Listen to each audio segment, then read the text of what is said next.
Hello everyone, welcome back to Alliance IAS Academy's online platform regarding the current affairs of 2021. So अपने current affair की series को आगे बढ़ाते हुए चलिए शुरू करते हैं आज का session. For those who are new, let me just get you through this.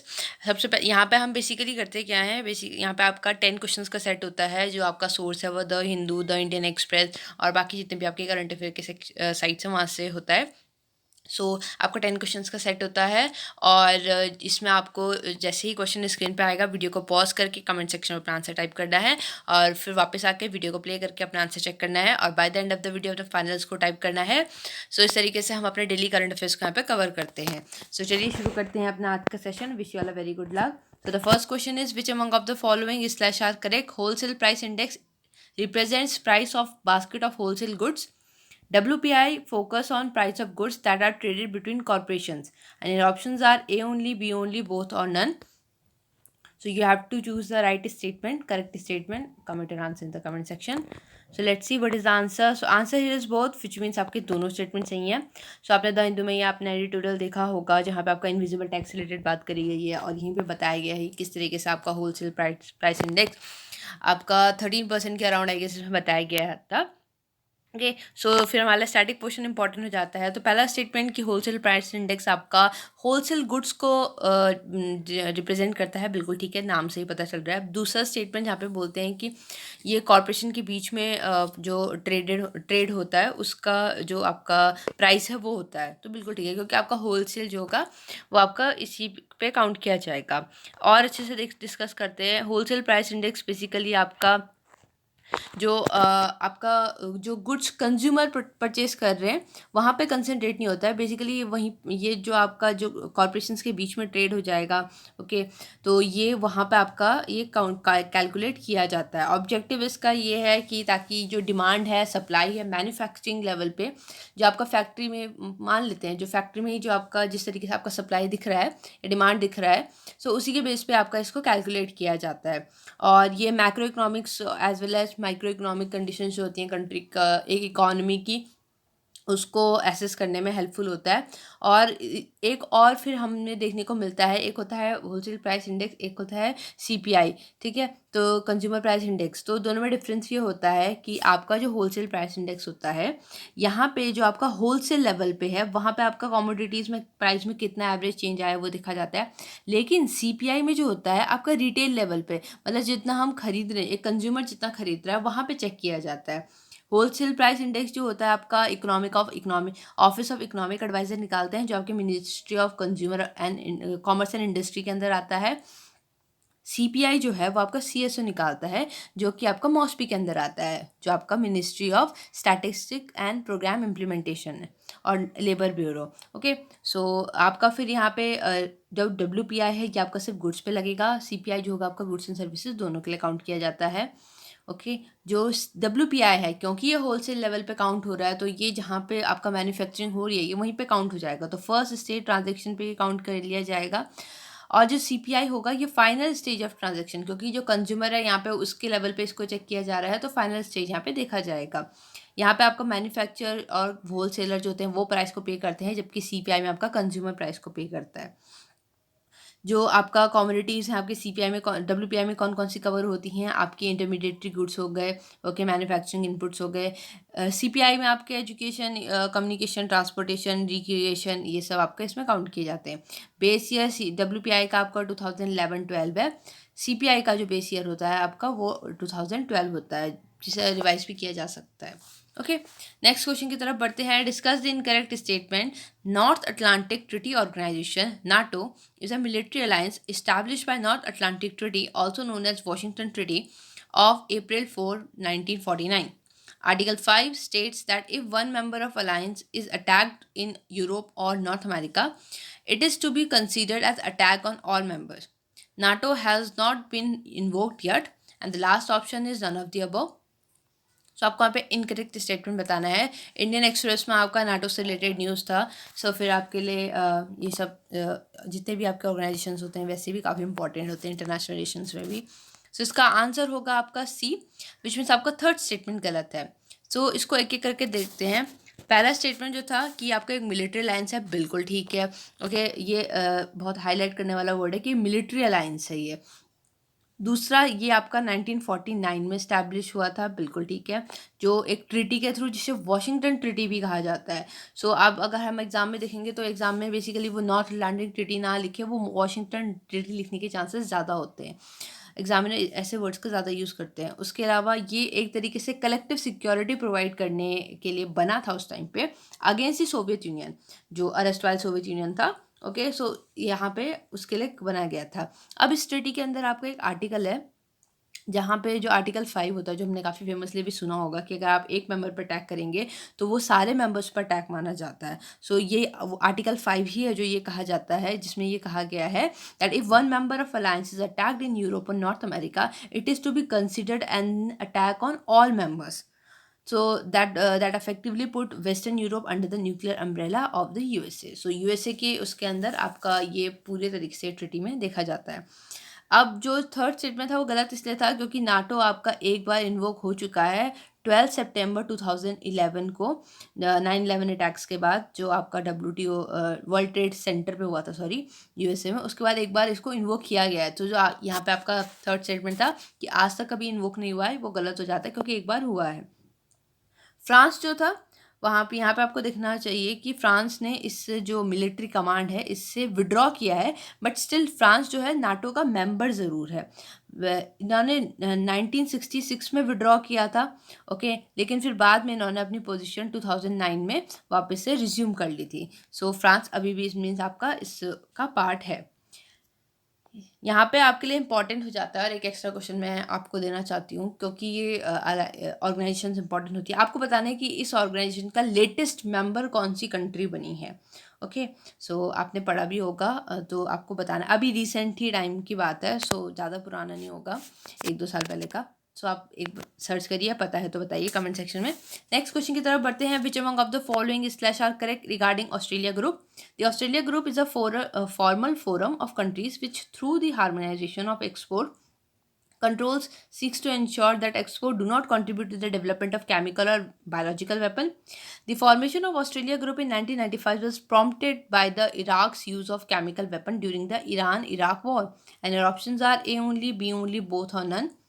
So international relation का जो हम कवर कर रहे हैं इसमें क्वेश्चंस का, so उसमें फिर आपके लिए हो जाता है ऑस्ट्रेलिया ग्रुप। लास्ट सेशन में हमने missile technology control regime cover किया था।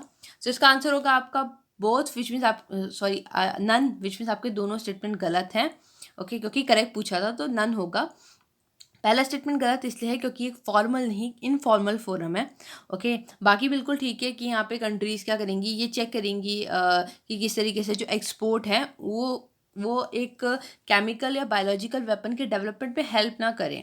ओके, और दूसरा यहाँ पे गलत इसलिए है क्योंकि यहाँ पे आपका 1995 नहीं है। बाकी बिल्कुल ठीक है कि ऑस्ट्रेलिया ग्रुप का फॉर्मेशन जो हुआ था वो इसलिए हुआ था क्योंकि ईरान इराक वॉर के टाइम पे जो इराक ने आपका केमिकल वेपन्स का यूज़ किया था। ओके, सो इसका ईयर आपका 1985 है, तब आपका ऑस्ट्रेलिया ग्रुप फॉर्म हुआ था। बाकी यहाँ पे इसमें आपके 54 कंपाउंड्स को लिस्ट किया गया है जिनको जिनको जिनका रेगुलेशन ये ग्लोबल ट्रेड में करते हैं। ओके, और यहाँ पे आपके 43 मेंबर्स हैं, जो कॉन्सेंसस बेस होता है, यहाँ पे एनुअल मीटिंग होती है। यूरोपियन यूनियन भी इसका एक मेंबर है, याद रखिएगा। इंडिया है कि नहीं? इंडिया यस, इसका एब्सोल्युटली मेंबर है। 19 जनवरी 2018 में इंडिया ने इसको आपका ज्वाइन किया था, और ऑस्ट्रेलिया ग्रुप ने जो इंडिया को एज अ 43 पार्टिसिपेंट ज्वाइन किया था।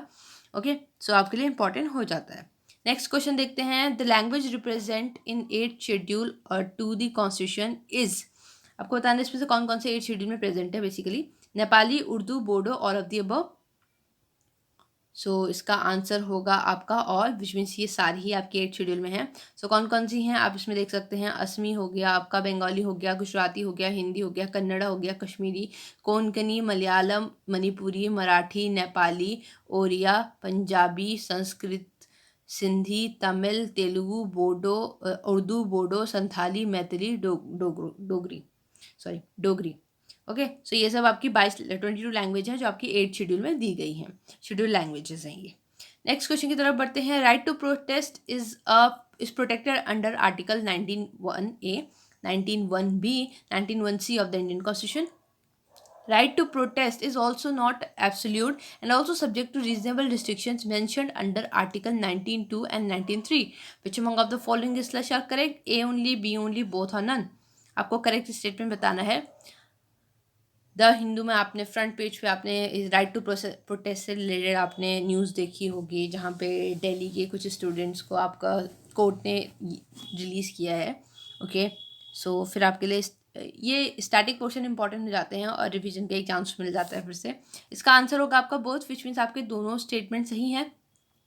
सो राइट टू प्रोटेस्ट बेसिकली आपका आर्टिकल 19 के अंदर है, पर उसके अंदर किस किस के अंदर दिया गया है? आर्टिकल 19(1) जहाँ पे आपका freedom of speech and expression है, 19(1)(b) जहाँ पे आपका right to assemble peacefully and without arms है, राइट टू 1(c) जहाँ पे राइट टू फॉर्म एसोसिएशन और ट्रेड यूनियंस है। सो इसके अंदर आपका आर्टिकल आपका जो राइट टू प्रोटेस्ट है ये आपका प्रोटेक्टेड है।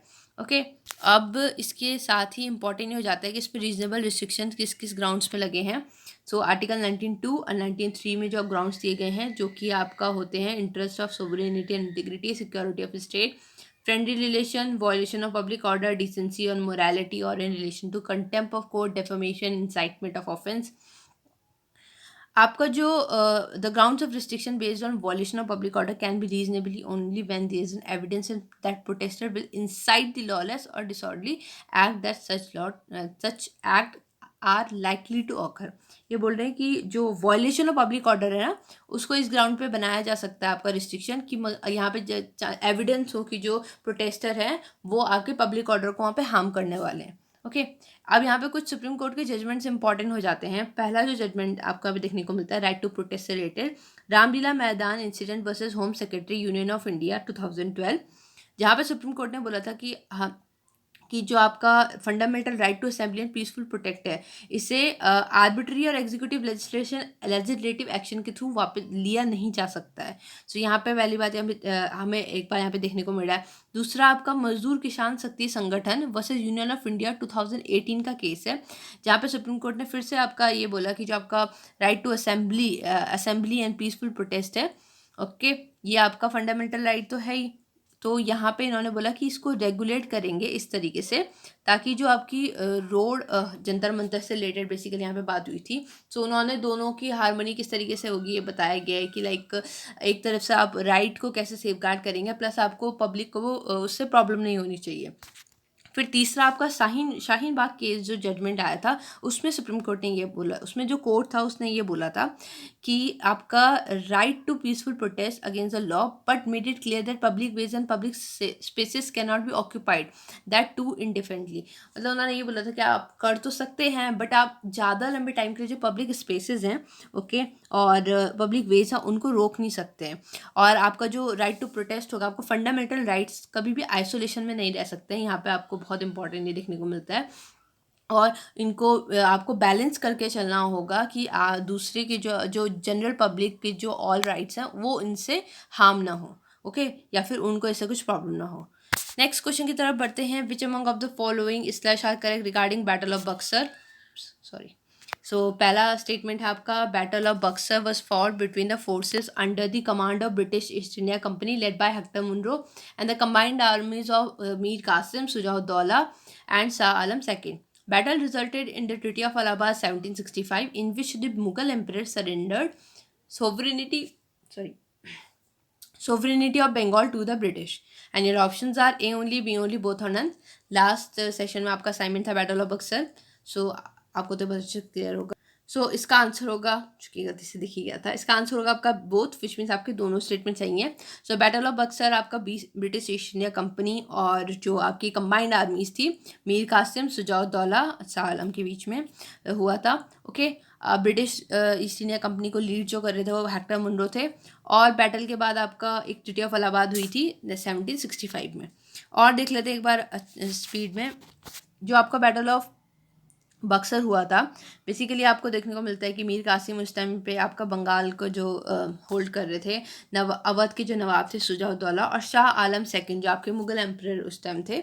ओके, सो इन तीनों ने मिलके ब्रिटिश आर्मी के अगेंस्ट आपका ये बैटल किया था, और मीर कासिम से आपका पहले, फिर आपको यहाँ पे देखने को मिलता है कि इससे पहले क्योंकि आपका बैटल ऑफ प्लासी हो चुका है, ओके। सो उसमें सिराजुद्दौला को ब्रिटिशर्स ने आपका कॉन्स्पिरेसी के थ्रू लाइक सिराजुद्दौला मर चुके हैं। सो अब ब्रिटिश जो पपेट किंग अपना बना रखा है, सो अब यहाँ पे वो आपको लड़ते हुए दिख रहे हैं।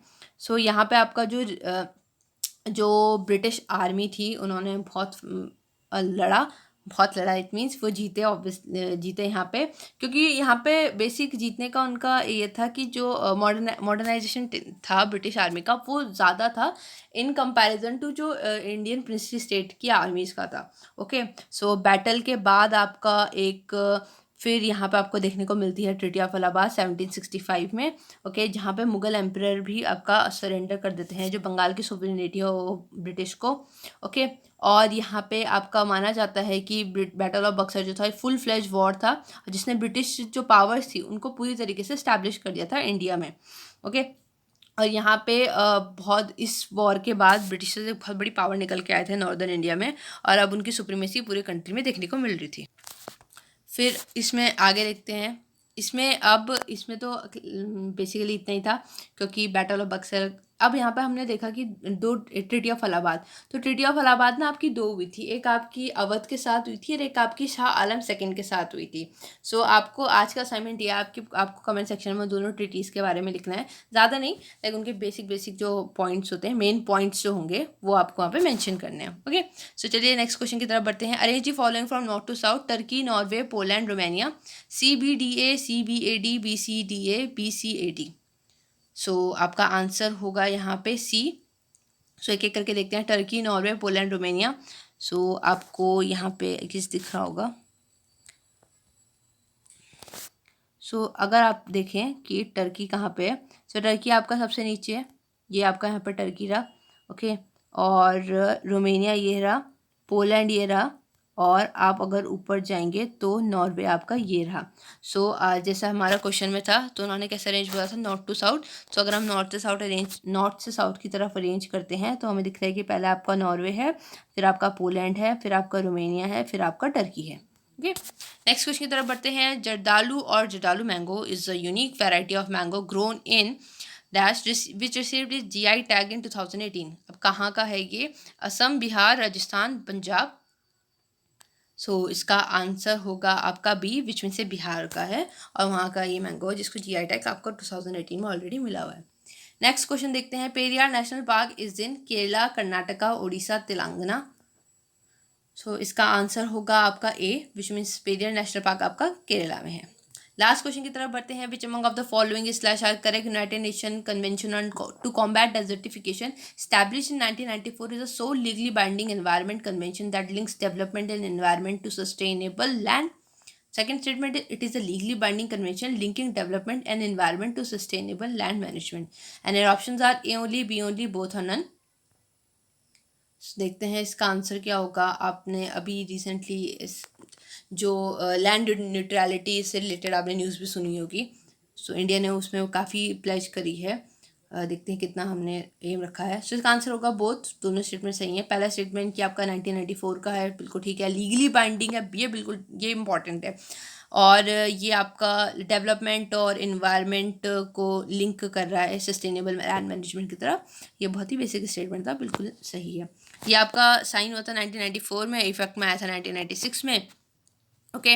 और इसके अंदर आपका 2030 को लेकर आपका फ्रेमवर्क दिए गए हैं जिसमें लैंड डिग्रेडेशन न्यूट्रलिटी को कमिटमेंट बताए गए हैं। तो आप इसको पढ़ सकते हैं। इंपॉर्टेंट हो जाता है कि इंडिया ने क्या करा है, तो इंडिया ने इसको रेटिफाई कर रखा है ऑब्वियसली 1996 में। और हमने जो इसमें बहुत इंपॉर्टेंट, हमने कितना एम करा हुआ है, हमने करा है कि हम 150 मिलियन हेक्टर्स जो India is a part an international effort जहाँ पे 150 मिलियन हेक्टर्स जो डिग्रेडेड लैंड है, ओके, उसको बचाएंगे और आपका जो उसका रिस्टोरेशन करेंगे बेसिकली बाय 2020, और 350 मिलियन हेक्टर बाय 2030।